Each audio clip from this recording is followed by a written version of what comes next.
Hello YouTube, I'm Musikev, and welcome to Zelda Month. I've been uploading one video a day on either this channel or my other channel, and at this point I've done 5 top 10s on my Musikev Plays channel.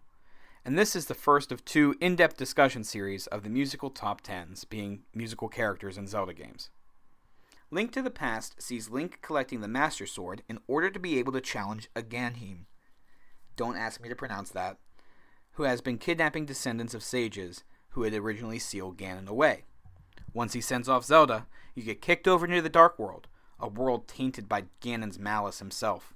In this world, all the people of Hyrule were trapped, and they were turned into something different. Link, for example, was a pinkish bunny, until he held the Moon Pearl, and that canceled that whole thing. Alright, so there's the background. Now let's talk about Flute Boy. Flute Boy is first seen in the light world Hyrule in a haunted grove.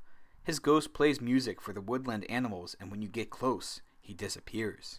Spooky.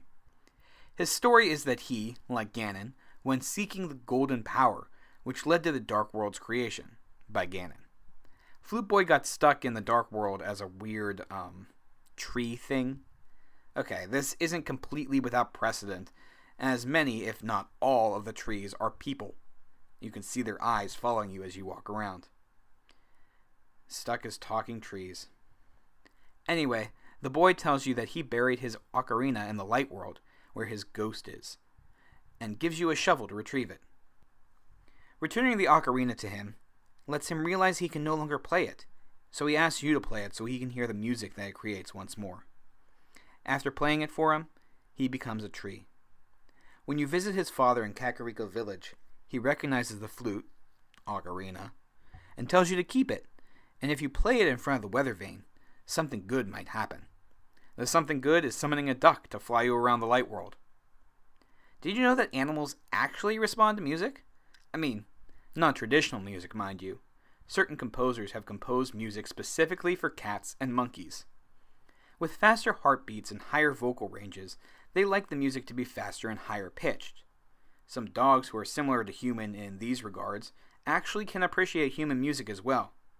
So as far as the duck is concerned, it makes some sense, and a very large stretch, that the duck could respond to the high-pitched flute music. Or it's just magic. Yeah, probably just magic. I'd like to add that the nature-loving Flute Boy used nature to hide his special belonging, marking it with flower seeds. Then in the Dark World, he became part of nature. This has a great sense of theming throughout his storyline. Anyway, the story ends well for Flute Boy, as he is reunited with his family once Link restores peace to the land of Hyrule. And I have been calling him Flute Boy this entire episode, because Flute Boy does not have a name.